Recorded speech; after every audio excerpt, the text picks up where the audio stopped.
Welcome to the deep dive. Today, we're really diving into the Rath Yatra 2025 in Puri. It just happened, and it's this incredible mix of ancient traditions and some pretty cutting-edge modern stuff. Absolutely. It's fascinating. We've got a whole bunch of sources here looking at how it all went down, and our mission really is to show you not just the big spectacle everyone sees, but also, the layers underneath. The planning, the tech. Exactly. The engineering, the sheer human effort that goes into making something this huge, this culturally significant actually happen. Okay, let's get into it. So, the Rath Yatra 2025, it kicked off June 27th in Puri. Millions of devotees turned out. It was huge. Millions. And you have the main deities Jaganath, Balabhadra, and Subhadra being brought out and placed onto these enormous chariots. That happens after the Panhandi ceremony. Which is that very revered procession, right? Bringing them from the temple sanctuary out to the chariots themselves. Exactly. And what's really striking is the specific order they stick to. It's ancient. Sudarshan goes first. Then Balabhadra, then Subhadra, and Jaganath is the last one. And it's amazing how these details, these protocols are maintained year after year. Like the Charapahanda ceremony you mentioned. Oh, yeah. Tell us about that. Well, you have the Gajapati Maharaja. He's considered the first servitor, sort of the chief servant of the deities, performing this ritual. He sweeps the path in front of the chariot. With the golden broom, right? The golden broom, yeah. Mm-hmm. And it's not just for show. It's deeply symbolic. It signifies purification, humility too, and it invokes blessings. It really connects the whole event back to this lineage of service and spiritual authority. That's fascinating. And, okay, with millions of people there, managing it all must be just a monumental task. Our sources really highlight a massive operation on the security and civic side. Oh, absolutely. It's this incredibly complex balance, isn't it? Between, facilitating this deeply traditional event and ensuring modern safety and security standards. So what did that look like on the ground? Well, they had around 10,000 personnel deployed. That's local police, and also CAPF, the Central Armed Police Forces. 10,000. Yeah. And backing them up, technology. They had 275 AI-enabled CCTV cameras. AI-enabled, so not just recording. Right. These systems are apparently trained to spot things like dangerous overcrowding, potential stampede formations, hopefully allowing for, quicker intervention, plus extensive drone monitoring overhead. Still sounds like a challenge to control everything. It is. And despite all that tech, they actually seized several unauthorized drones.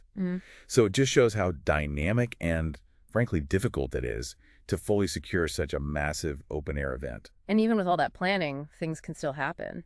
We saw reports that some locals weren't happy about the traffic restrictions along the main route, that 3-kilometer stretch. Yeah, that impacts residents, shopkeepers. It's a necessary measure for safety, probably, but you can understand the frustration. Definitely. And sadly, there were injuries, too. Over 500 devotees got hurt during the chariot pulling because of the sheer density of the crowd. That's awful, yeah. It's a stark reminder of the risks involved when you have such immense crowds pushing forward with such devotional energy. The reports do say the authorities were quick to respond, get medical aid out. Yes, the response seems to have been swift, which is crucial.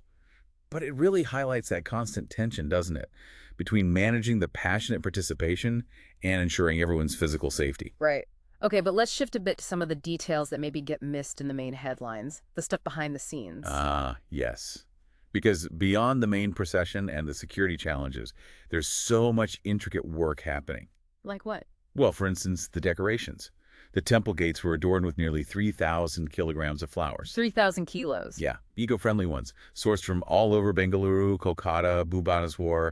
Just think about the logistics of getting those flowers there, fresh, and arranging them. It's incredible. That's amazing. And then there's the engineering side. Exactly. Moving those gigantic chariots, which weigh tons through packed streets, that's a serious engineering problem. You can't just rely on ropes and manpower alone, surely. Well, they do, but safety is key. Our sources mention a retired engineer, Aswin Kumar Mishra, who was apparently instrumental in designing the braking systems for the wheels. Braking systems for wooden chariots. Yeah, sophisticated mechanisms to help control the speed and movement safely, especially in those dense crowds. It's not just about stopping. It's about controlled deceleration, managing that immense kinetic energy. It's this amazing blend of, traditional chariot building and modern engineering principles. Wow. So when you pull it all together, what's the big picture here for you, the listener? Well, it's seeing how these ancient rituals, deeply embedded in faith and culture. Like the sweeping, the procession order. Exactly. How they coexist with and even rely on cutting-edge security tech, complex logistics, clever engineering, like those breaks. It's not just a religious festival. It's this dynamic system. A living example of tradition adapting, using modern tools to keep going safely. Precisely. It shows that these deep-rooted traditions aren't frozen in time. They evolve. They incorporate new solutions to thrive and continue to be experienced by millions. So it really makes you think, doesn't it? It does. And maybe a question for you to ponder is this. How do other massive cultural events around the world, religious, secular, whatever, tackle this same challenge? How do they keep their history and soul intact while bringing in modern solutions to manage the crowds and keep everyone safe?